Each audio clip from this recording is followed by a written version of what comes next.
ಅಲ್ಲಿರುವುದು ಬೆಂಕಿಯದು ಮಂಜುನಾಥ, ಬೆಂಕಿಯದು ಅಣ್ಣಪ್ಪಯ್ಯ. ಎಲ್ಲಿ ಎಲ್ಲಿ ಸ್ವಾಮಿ ನ್ಯಾಯಪೀಠದಲ್ಲಿ, ಧರ್ಮಪೀಠದಲ್ಲಿ? ಇದನ್ನು ಯೋಚನೆ ಮಾಡಿ ನೀವು. ಅತ್ಯಾಚಾರವೇ, 1000 ಹೆಣ್ಣು ಮಗುವಾದರೆ ಅತ್ಯಾಚಾರವೇ? ಇದೆಲ್ಲ 2,000 ಅತ್ಯಾಚಾರದ ಕೇಸುಗಳು. ಪಾಪಿಗಳೇ, ಕುರ್ಚಿ ಮಾತ್ರ ಬೇಕಾಗಿರುವಂಥದ್ದು. ನಿಮ್ಮ ಕುರ್ಚಿಯ ಕಾಲುಗಳು ಮುಂದಿನ ದಿನಗಳಲ್ಲಿ ಅಲಗಾಡ್ಲಿಕ್ಕೆ ಶುರುವಾಗ್ತದೆ. ಈಗ ಹೇಗೆ ಕೆಲವರ ಕೈಕಾಲುಗಳು ಅಲ್ಲಾಡ್ಲಿಕ್ಕೆ ಶುರುವಾಗ್ತದ, ಅದೇ ರೀತಿ ನಿಮ್ಮ ಕುರ್ಚಿಯ ಕಾಲುಗಳು ಕೂಡ ಅಲ್ಲಾಡ್ಲಿಕ್ಕೆ ಪ್ರಾರಂಭ ಆಗ್ತದೆ.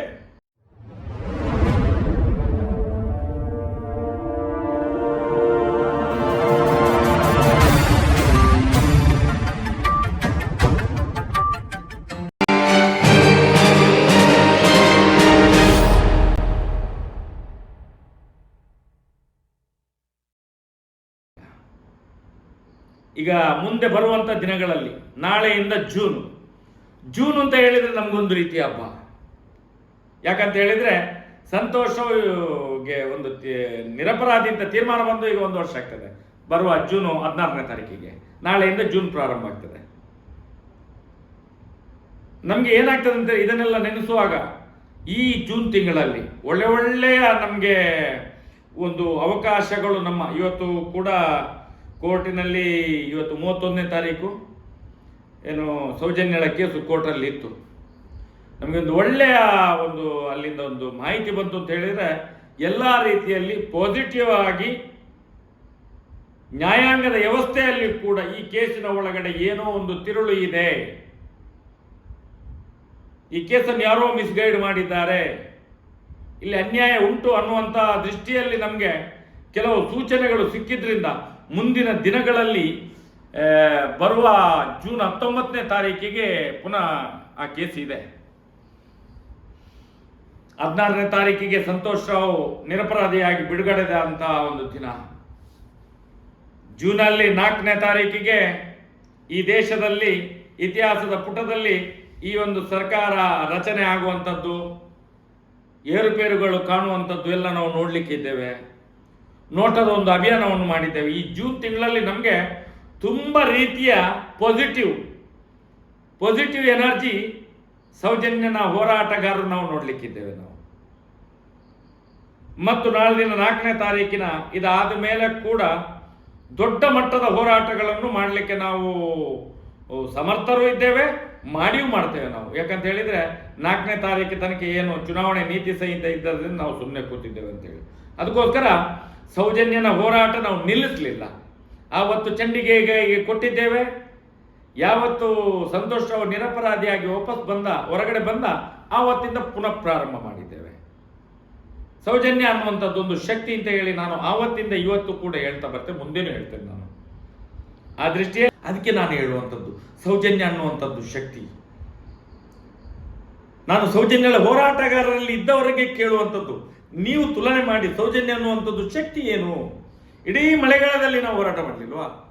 ಎಲ್ಲಿ ಒಂದೇ ಒಂದು ಸಭೆಗೆ, ನಮ್ಮ ಸಭೆಗಳಿಗೆ ಮಳೆ ಬಂದು ಅಡ್ಡಿಯಾಗಿದೆ ಅನ್ನೋದು ಒಂದು ಸಭೆ ತೋರಿಸಿ ನೀವು. ಎಲ್ಲಿ ಇಲ್ಲ.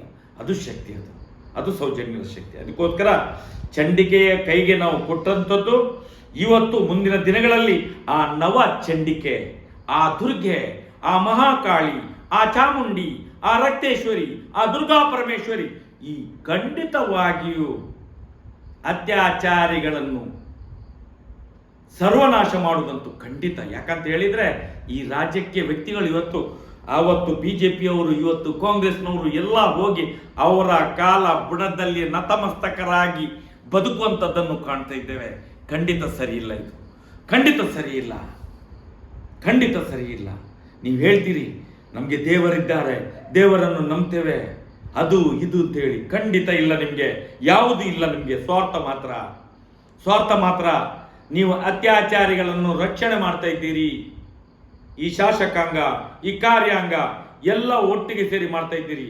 ಆದರೂ ನಾವು ಈ ದೇಶದ ಕಾನೂನು ಸಂವಿಧಾನದ ಮೇಲೆ ನಂಬಿಕೆ ಇಟ್ಟಿದ್ದೇವೆ. ಮುಂದಿನ ದಿನದಲ್ಲಿ ಈ ದೇಶದ ಸಂವಿಧಾನ, ಈ ದೇಶದ ಕಾನೂನು ಖಂಡಿತವಾಗಿ ಇದಕ್ಕೊಂದು ತಾರ್ಕಿಕ ಅಂತ್ಯವನ್ನು ಆಡ್ತದೆ. ಇದು ಸೌಜನ್ಯದ ಶಕ್ತಿ. ಅದಕ್ಕೋಸ್ಕರ ನಾವೇನು ಸುಮ್ಮನೆ ಕೂತಿಲ್ಲ. ನಾವು ಧಾರ್ಮಿಕ ಕಾರ್ಯಕ್ರಮದ ಮುಖಾಂತರವೇ ಈ ಹೋರಾಟವನ್ನು ಮಾಡ್ತಾ ಇದ್ದೇವೆ, ಮುಂದೆಯೂ ಮಾಡ್ತೇವೆ. ಅದು ಆ ಧರ್ಮ ಕ್ಷೇತ್ರದಿಂದಲೇ ಆಗಬೇಕು, ಆ ನ್ಯಾಯಪೀಠದಿಂದಲೇ ಆಗಬೇಕು ಅನ್ನುವಂಥ ಒಂದೇ ಉದ್ದೇಶದಿಂದ ನಾವು ಸಮಾಜಕ್ಕೆ ಒಂದು ಪಾಠ ಆಗಬೇಕು. ಎಂಥವನು ಕೂಡ ಯಾವನೇ ಒಬ್ಬ ಅತ್ಯಾಚಾರ ಮಾಡಬೇಕಾದ್ರೆ ಯೋಚನೆ ಮಾಡಬೇಕು, 100 ಸಲ 1000 ಸಲ ಯೋಚನೆ ಮಾಡಬೇಕು. ನಾವು ಏನು ತಪ್ಪು ಮಾಡ್ತಿದ್ದೇವೆ ಅಂತ ಶಿಕ್ಷೆ ಮುಂದಿನ ದಿನಗಳಲ್ಲಿ ಆ ಅತ್ಯಾಚಾರಿಗಳಿಗೆ ಬರಬೇಕು. ಅತ್ಯಾಚಾರಿಗಳನ್ನು ರಕ್ಷಣೆ ಮಾಡಿದವರಿಗೆ ಯಾವುದೇ ರಾಜಕೀಯ ಪಕ್ಷದ ವ್ಯಕ್ತಿ ಇರಲಿ, ಇದು ನಮ್ಮ ಉದ್ದೇಶ. ಅದಕ್ಕೋಸ್ಕರ ನೀವು ಯೋಚನೆ ಮಾಡಿದ್ದು ಈ ರಾಜಕೀಯದವರು ತಿಳ್ಕೊಂಡಿದ್ದಾರೆ, ನಾವೇನೋ ಇದನ್ನು ಒಂದು ಹೆಣ್ಣು ಮಗುಗೋಸ್ಕರ ಅಂತ ಹೇಳಿ. ಪಾಪಿಗಳೇ ತಿಳ್ಕೊಳ್ಳಿ, ಒಂದು ಹೆಣ್ಣು ಮಗು, ಅದರ ಅತ್ಯಾಚಾರ ಆಗಿದ್ದು ಎಲ್ಲಿ ಸ್ವಾಮಿ? ನ್ಯಾಯಪೀಠದಲ್ಲಿ, ಧರ್ಮಪೀಠದಲ್ಲಿ. ಇದನ್ನು ಯೋಚನೆ ಮಾಡಿ, ನೀವು ಇದನ್ನು ಯೋಚನೆ ಮಾಡಿ. ನಿಮ್ಮ ಮನೆಯ ದೇವರ ಕೋಣೆಯಲ್ಲಿ ಅತ್ಯಾಚಾರ ಮಾಡಿದ್ರೆ ಏನಾಗ್ತದೆ ಸ್ವಾಮಿ? ಏನಾಗ್ತದೆ ಕೇಳ್ತಿರಲ್ಲ ನೀವು. ಒಂದು ಹೆಣ್ಣು ಮಗುವಿಗೋಸ್ಕರ 12 ವರ್ಷದಿಂದ ಹೋರಾಟ ಮಾಡ್ತಾ ಇದ್ದಾರೆ ಇವರು ಅಂತೇಳಿ. ಒಂದು ಹೆಣ್ಣು ಮಗು ಆದರೂ ಅತ್ಯಾಚಾರವೇ, 1000 ಹೆಣ್ಣು ಮಗು ಆದರೆ ಅತ್ಯಾಚಾರವೇ. ಇದೆಲ್ಲ 2,000 ಅತ್ಯಾಚಾರದ ಕೇಸುಗಳು. ಪಾಪಿಗಳೇ, ಇದನ್ನು ಸಮರ್ಥನೆ ಮಾಡ್ತೀರಾ ನೀವು? ಇದನ್ನು ಸಮರ್ಥನೆ ಮಾಡ್ತೀರಾ? ರಾಜಕೀಯ ವ್ಯಕ್ತಿಗಳ ಕೈಗೊಂಬೆಗಳಾಗಿ ಪಾಪಿಗಳು ಸ್ವಾರ್ಥಕ್ಕೋಸ್ಕರ ಸಮಾಜವನ್ನು ತಲೆ ಹಿಡಿತೀರಿ ನೀವು. ರಕ್ಷಣೆಗೋಸ್ಕರ, ಧರ್ಮದ ರಕ್ಷಣೆಗೋಸ್ಕರ, ಸನಾತನವನ್ನು ಉಳಿಸುವುದಕ್ಕೋಸ್ಕರ ನಮ್ಮ ಹೋರಾಟ ನಿರಂತರ ನಡೀತಾನೆ ಇರ್ತದೆ. ಇದು ಖಂಡಿತ. 2014ರಲ್ಲಿ ಚಂಡಿಕೆಯ ಕೈಯಲ್ಲಿ ಕೊಟ್ಟು ನೀವು ಹೋರಾಟವನ್ನು ನಿಲ್ಲಿಸಿದಿರಿ, ಕಾನೂನು ಹೋರಾಟವನ್ನು ನಡೆಸ್ತಾ ಹೋದ್ರಿ. ಆದರೆ ಒಂದು ಅಪವಾದಗಳು ಬರ್ತಾ ಇತ್ತು, ಮಹೇಶ್ ಶೆಟ್ಟರು ದುಡ್ಡು ತಗೊಂಡು ಸುಮ್ಮನೆ ಕೂತರು ಅಂತ. ಅದೇ ಅಪವಾದಗಳು ಮತ್ತೆ ಕೇಳಿ ಬರ್ತಾ ಇದೆ. ಇದ್ರ ಬಗ್ಗೆ ನೋಡಿ ಸ್ವಾಮಿ, ಕೊಟ್ಟವ ಕೋಡಂಗಿ, ಇಸ್ಕೊಂಡವ ವೀರಭದ್ರ.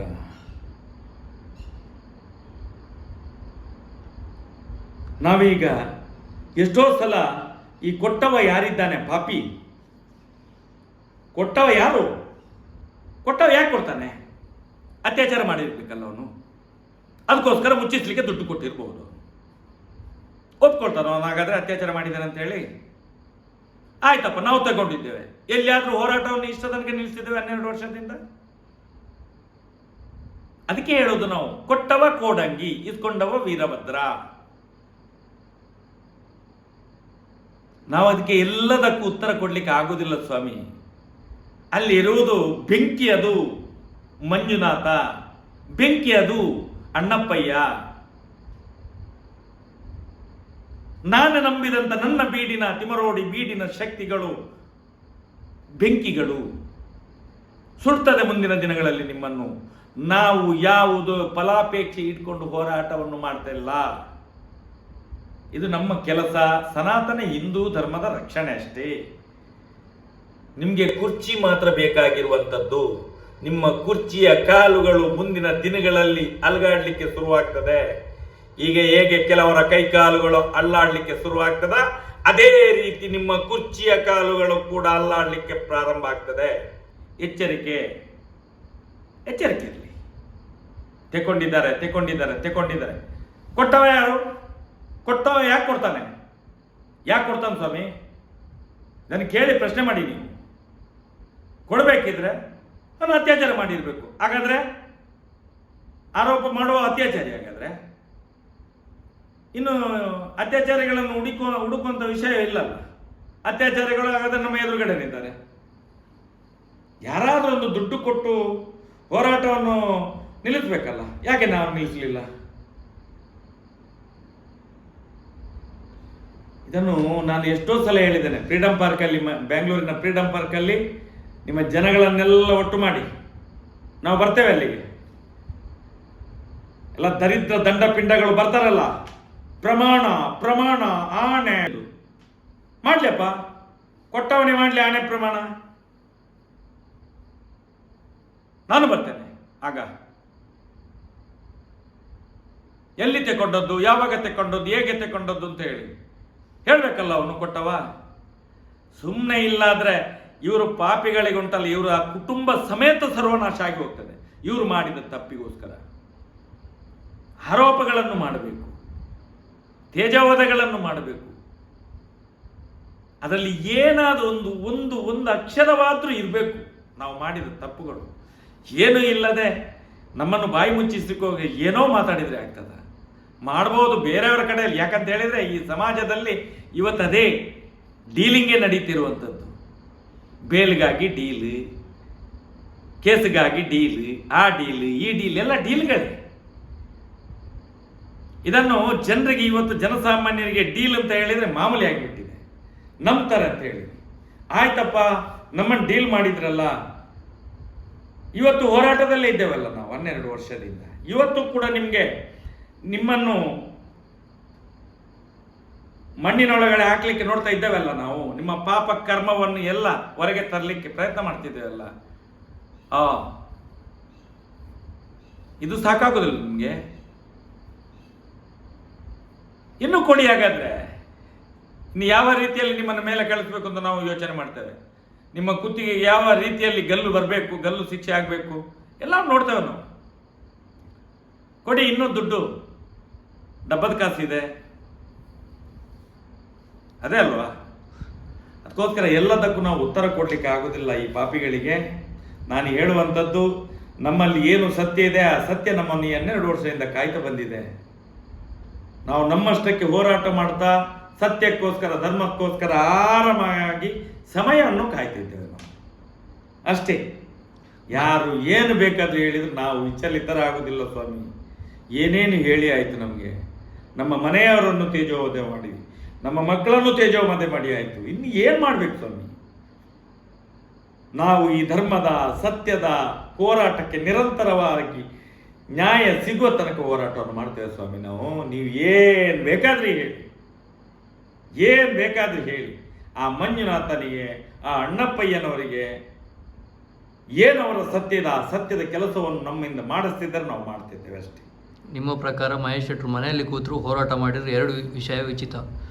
ಒಂದು ಜನ ಬೆಂಬಲ, ಇನ್ನೊಂದು ದುಡ್ಡು ತಗೊಂಡಿರೋ ಅನ್ನೋ ಅಪವಾದ. ಅದು ಮಾಮೂಲಿ.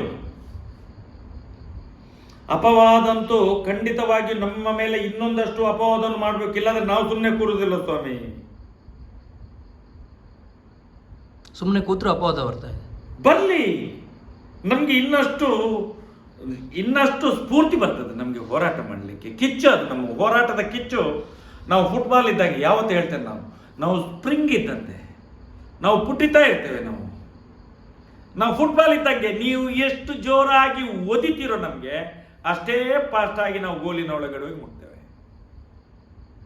ಇದು ನಮ್ಮ ಶಕ್ತಿ ಸ್ವಾಮಿ. ಜಾಲತಾಣದಲ್ಲಿ ಹೊಸತಾಗಿ ಒಂದು ಸುದ್ದಿಗಳು ಬರ್ತಾ ಉಂಟು. ಮಹೇಶ್ ಶೆಟ್ಟರಿಗೆ ಬೆನ್ನು ನೋವಿನ ಕಾಯಿಲೆ ಇದೆ, ಏಜ್ ಆಸ್ಪತ್ರೆಯಲ್ಲಿ ಅಡ್ಮಿಟ್ ಆಗಿದ್ದಾರೆ, ಹೇಳಲಿಕ್ಕೆ ಕೂಡುವುದಿಲ್ಲ ಅಂತ. ಯಾಕಂತ ಹೇಳಿದ್ರೆ ಯಾರ್ಯಾರು ಬರೀತಾರೆ, ಏನೇನು ಮಾಡ್ತಾರೆ, ನಿತ್ಯ ನಿರಂತರ ಅವರ ಮನೆಗೆ ಹೋಗಿ ಬರ್ತಾ ಇದ್ದವನಲ್ಲ. ಹಾಗೆ ಈಗ ಪುರ್ಸೊತ್ತಿಲ್ಲ ಹೋಗ್ಲಿಕ್ಕೆ, ಹಾಗೆ ಬರ್ದಿರ್ಬೋದು. ಅದನ್ನ ಏನು ಮಾಡ್ಲಿಕ್ಕೆ ಆಗೋದಿಲ್ಲ. ಅದಕ್ಕೆಲ್ಲ ನಾನು ಉತ್ತರ ಕೊಡ್ಲಿಕ್ಕೆ ಆಗೋದಿಲ್ಲ. ಪ್ರೀತಿಯಿಂದ ಬರೆದಿರ್ಬೇಕು ಅದು. ಯಾಕಂತ ಹೇಳಿದ್ರೆ ನಿರಂತರ ಒಬ್ಬ ಅವರನ್ನು ಭೇಟಿಯಾಗುವ, ಈಗ ತುಂಬ ದಿವಸದಿಂದ ಭೇಟಿ ಆಗಲಿಲ್ಲ ಅಂತ ಹೇಳಿದರೆ ಹಾಗೆ ಇರ್ಬೋದು, ಆ ನೋವಿರ್ಬೋದು ಪಾಪ ಅವರಿಗೆ, ಹಾಗೆ ಬರ್ದಿರ್ಬೋದು. ಅಸಹಾಯಕತೆ ಅದು, ಏನು ಮಾಡ್ಲಿಕ್ಕೆ ಆಗೋದಿಲ್ಲ.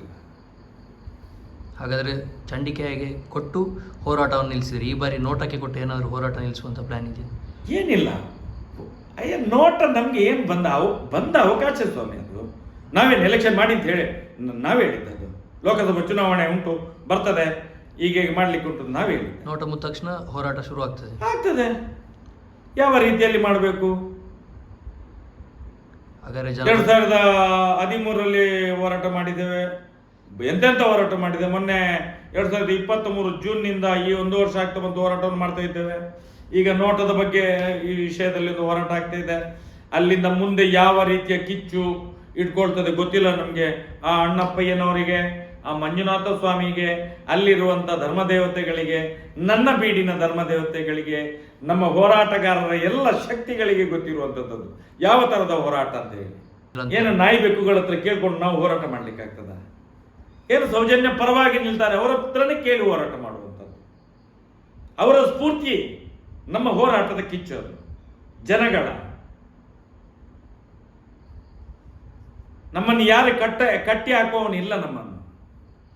ನಮ್ಮನ್ನು ಕಟ್ಟಿ ಹಾಕಬೇಕಾದ್ರೆ ನಾವು ನಮ್ಮಿನಂಥ ಶಕ್ತಿಗಳು, ಮಂಜುನಾಥ ಸ್ವಾಮಿ, ಅಣ್ಣಪ್ಪ ಸ್ವಾಮಿ ಅವರೇ ಕಟ್ಟಿ ಹಾಕ್ಬೇಕಷ್ಟೇ, ಸಾಧ್ಯವೇ ಇಲ್ಲ. ಇಲ್ಲಾಂದರೆ ಒಂದು ಸಣ್ಣ ಯೋಚನೆ ಇವತ್ತಿನ ಜನಗಳಿಗೆ. ಇವತ್ತು ಹೇಳ್ತಾರೆ, ನಾನು ನಿನ್ನೆ ಒಂದು ಟಿವಿ ಮಾಡಿದೆ, ಏನಂತೆ ಏನ ಹೋಮ ಮಾಡ್ತಾರಂತೆ, ಅವನಿಗೆ ಮಾಡ್ತಾರಂತೆ, ಇವನಿಗೆ ಮಾಡ್ತಾನಂತೆ, ಅವನು ಮಾಡ್ತಾನಂತೆ, ಇವನು ಮಾಡ್ತಂತೆ. ಪಾಪಿಗಳಿಗೆ ಇದೆಲ್ಲ ತಟ್ಟುವಂಥದ್ದೇ. ನಮಗೆ ಎಷ್ಟು ಮಾಡಿದ್ರು ಸ್ವಾಮಿ ಈ 12 ವರ್ಷದಲ್ಲಿ? ಯಾವ ಯಾವ ರೀತಿಯ ಪ್ರಯೋಗಗಳನ್ನು, ಸಾಧಾರಣ 300ಕ್ಕಿಂತ ಮೇಲೆ ಪ್ರಯೋಗಗಳನ್ನು ಮಾಡಿದ್ದಾರೆ. ನಾವು ಬದುಕ್ತೇ ಇಲ್ವಾ? ಇವರಿಗೆ ಒಂದೊಂದು ಎಲ್ಲೆಲ್ಲೋ ಹೋಮ ಮಾಡ್ತಾರಂತೆ, ಅಲ್ಲಿ ಮಾಡ್ತಾರಂತೆ, ಇಲ್ಲಿ ಮಾಡ್ತಾರಂತೆ. ಪಾಪ ಮಾಡಿದರೆ ತಟ್ಟದೆ ನಿಮಗೆಲ್ಲ. ನಾವು ಧರ್ಮದ ಕಾರ್ಯವನ್ನು ಮಾಡ್ತಾ ಇದ್ದೇವೆ. ಆ ಮಂಜುನಾಥನ ಅನ್ನಪ್ಪನ ಕೆಲಸ ಮಾಡ್ತಾ ಇದ್ದೇವೆ. 12 ವರ್ಷದಿಂದ ನಮಗೆ ಮಾಡಿದಂಥ 250-300ಕ್ಕಿಂತ ಅಧಿಕ ಸರ್ತಿ ನಮ್ಮ ಮೇಲೆ ಯಾವ ಯಾವ ರೀತಿಯ ಪ್ರಯೋಗಗಳನ್ನು ಮಾಡಿದ್ದಾರೆ ಸ್ವಾಮಿ. ನಮ್ಮನ್ನು ಕಾಯುವವನು ಆ ಮಂಜುನಾಥ ಸ್ವಾಮಿಯ ಅಣ್ಣಪ್ಪ ದೇವರು. ಆ ಧರ್ಮಸ್ಥಳದ ಎಲ್ಲ ದೈವ ದೇವರುಗಳೇ ಕಾಯುವಂಥದ್ದು ನಮ್ಮನ್ನು. ಇದು ನೆನಪಿರಲಿ, ಈ ಸತ್ಯವನ್ನು ನೆನಪಿಟ್ಕೊಳ್ಳಿ. ಜನರ ನೋಡಿ ನೀವುಗಳೇ ಮಾಡಿದಂಥ ಪ್ರಾರ್ಥನೆ ಮಾಡಿದಂಥ ಮಂಜುನಾಥ ಸ್ವಾಮಿ, ನೀವುಗಳೇ ಪ್ರಾರ್ಥನೆ ಮಾಡಿದಂಥ ಕೋಟಿ ಕೋಟಿ ಹುಂಡಿಗೆ ಹಣವನ್ನು ಹಾಕಿದಂಥ ಆ ಅಣ್ಣಪ್ಪ ಸ್ವಾಮಿ, ಅದೇ ಸತ್ಯದ ಪರವಾಗಿ ಹೋರಾಟ ಮಾಡುವಂಥ ಮಹೇಶ್ ಶೆಟ್ಟಿ ತಿಮರೋಡಿ ಇವತ್ತು ತಪ್ಪು ಮಾಡಿದ್ರೆ ಭಕ್ತರೇ ನೀವೇ ಯೋಚನೆ ಮಾಡಿ, ನಾವು ಏನಾಗಬೇಕಿತ್ತು?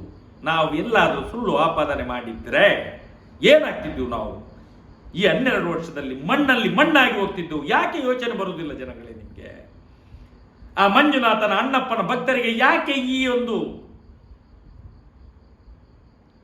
ಸತ್ಯ ಗೊತ್ತಾಗುವುದಿಲ್ಲ? ಯಾಕೆ ನಿಮಗೆ? ನಾನು ಎಲ್ಲಿಯಾದರೂ ತಪ್ಪು ಮಾತಾಡಿದ್ದೇನೆ ಅಂತ ಹೇಳಿದ್ರೆ ಮಾತನಾಡುವ ಮಂಜುನಾಥ, ಕಾಸು ಬಿಡ ತಿಮ್ಮಪ್ಪ, ಧರ್ಮರಕ್ಷಕ, ನ್ಯಾಯ ದೇವತೆ ಅಣ್ಣಪ್ಪ ಸ್ವಾಮಿ ನನ್ನನ್ನು ಈ 12 ವರ್ಷದಲ್ಲಿ ಹೀಗೆ ಇಡ್ತಿದ್ರ? ಇಷ್ಟು ಯೋಚನೆ ಮಾಡಿ ಭಕ್ತರು. ನಾವು ಹೇಳುವಂಥದ್ದು ಸತ್ಯದ ಮಾತುಗಳಿದು. ಅಲ್ಲಿ ಅತ್ಯಾಚಾರಗಳು ನಡೆದಿದೆ, ಅನಾಚಾರಗಳು ನಡೆದಿದೆ, ಜಾಗಕ್ಕೋಸ್ಕರ ಬಡ್ಡಿ ದಂಧೆ ಎಲ್ಲ ಕಡೆಗಳಲ್ಲಿ ಇಡೀ ಸನಾತನ ಹಿಂದೂ ಧರ್ಮವನ್ನೇ ನಾಶ ಮಾಡುವಂತ ಷಡ್ಯಂತ್ರ ಪಿತೂರಿ ನಡೆದಿದೆ ಆ ಧರ್ಮಸ್ಥಳದಲ್ಲಿ. ಆ ನೋವು ನಮ್ಮನ್ನು ಕಾಡ್ತಾ ಇದೆ. ಅದಕ್ಕೋಸ್ಕರ ಸನಾತನ ಹಿಂದೂ ಧರ್ಮದ ಎಲ್ಲ ಭಕ್ತಾದಿಗಳನ್ನು ಒಂದೇ ಸಲಕ್ಕೆ ಒಟ್ಟಿಗೆ ಸೇರಿಸಿ ಮುಂದಿನ ದಿನಗಳಲ್ಲಿ ಆ ಧರ್ಮ ಸ್ಥಾಪನೆಯನ್ನು ನಾವು ಮಾಡಿಯೇ ಮಾಡ್ತೇವೆ. ನಾವು ಅದು ಸನಾತನ ಹಿಂದೂ ಧರ್ಮದ ದೇವಸ್ಥಾನ, ಸನಾತನ ಹಿಂದೂ ಧರ್ಮದ ದೇವಸ್ಥಾನ. ಅದು ಅಲ್ಪಸಂಖ್ಯಾತರ ದೇವಸ್ಥಾನ ಅಲ್ಲ. ಅದು ಮಸೀದಿ ಅಲ್ಲ, ಅದು ಬಸದಿ ಅಲ್ಲ, ಅದು ಚರ್ಚ್ ಅಲ್ಲ, ಅದು ಮಂಜುನಾಥನ ದೇವಾಲಯ, ಅದು ದೇವಸ್ಥಾನ. ಅದು ಸನಾತನ ಹಿಂದೂ ಧರ್ಮದ ದೇವಸ್ಥಾನ ಸ್ವಾಮಿ. ಅದು ಏನು ಅಣ್ಣಪ್ಪ ಸ್ವಾಮಿ, ಮಂಜುನಾಥ ಸ್ವಾಮಿ ನಮಗೆ ಬುದ್ಧಿ ಕೊಡ್ತಾರೆ, ಅದನ್ನೇ ಮಾತಾಡ್ತೇವೆ ನಾವು. ಅದಕ್ಕಿಂತ ಹೆಚ್ಚು ಮಾತಾಡೋದಿಲ್ಲ ನಾವು. ಅದಕ್ಕಿಂತ ಹೆಚ್ಚು ಮಾತಾಡಿದರೆ ನಮ್ಮ ನಾಲೆಗೆ ಉಳಿಯುವುದಿಲ್ಲ. ಇದನ್ನು ತಿಳ್ಕೊಳ್ಳಿ. ಜನರಿಗೆ ಹೇಳುವಂಥದ್ದು, ನಾವು 12 ವರ್ಷದಿಂದ ಈ ಸತ್ಯವನ್ನು ಹೇಳ್ತಾ ಹೇಳ್ತಾ ಹೇಳ್ತಾ ಹೇಳ್ತಾ ಮುಂದಿನ ದಿನಗಳಲ್ಲಿ ಗೊತ್ತಿಲ್ಲ ನಮಗೆ, ಈ ಸನಾತನ ಹಿಂದೂ ಧರ್ಮಕ್ಕೋಸ್ಕರ, ಈ ಹೆಣ್ಣು ಮಗುವಿನ ನ್ಯಾಯಕ್ಕೋಸ್ಕರ, ಈ ಸತ್ಯಕ್ಕೋಸ್ಕರ ನಾವು ಏನಾಗ್ತೇವೆ ಅಂತ ಗೊತ್ತಿಲ್ಲ ನಮಗೆ. ನಾವು ಕೇಳುವಂಥದ್ದು ಇಡೀ ಸಮಾಜಕ್ಕೆ ಇವತ್ತು ಒಂದು ಧರ್ಮದ ರಕ್ಷಣೆ ಆಗಬೇಕು. ಹಿಂದೂಗಳ ದೇವಸ್ಥಾನ ಹಿಂದೂಗಳ ಕೈಗೆ ಬರಬೇಕದು. ಯಾರೋ ಒಬ್ಬ ಅಲ್ಪಸಂಖ್ಯಾತ ಹಿಂದೂ ದೇವಸ್ಥಾನವನ್ನು ನಡೆಸುವುದಲ್ಲ, ಅಲ್ಲಿ ಕೂತ್ಕೊಂಡು ಅತ್ಯಾಚಾರ ಮಾಡುವುದಲ್ಲ. ಇದನ್ನು ಸಮಾಜಕ್ಕೆ ಹೇಳಲಿಕ್ಕೆ ಇಷ್ಟಪಡ್ತೇನೆ ನಾನು. ನಾವು ತಪ್ಪು ಮಾಡಿದರೆ ಆ ಅಣ್ಣಪ್ಪನ ಶಾಪ, ಮಂಜುನಾಥನ ಶಾಪ ನನ್ನ ಮೇಲೆ ಸೇರಲಿ. ನಾವು ಇಲ್ಲಿ ಹಾಳು ಮಾಡಲಿಕ್ಕೆ ಬಂದವರಲ್ಲ. ಸನಾತನ ಶತಮಾನಗಳಿಂದ ಆದಂಥ ಅನ್ಯಾಯ, ಅಧರ್ಮ, ಅತ್ಯಾಚಾರಗಳಿಗೆ ಕೊನೆ ಆಗಬೇಕು. ಇದು ನಮ್ಮ ಉದ್ದೇಶ ಇರುವಂಥದ್ದು. ಅದಕ್ಕೋಸ್ಕರ ಚಂಡಿಕೆಯ ಮುಖಾಂತರವೇ ನಾವು ಹೋರಾಟವನ್ನು ಮಾಡ್ತಾ ಇದ್ದೇವೆ.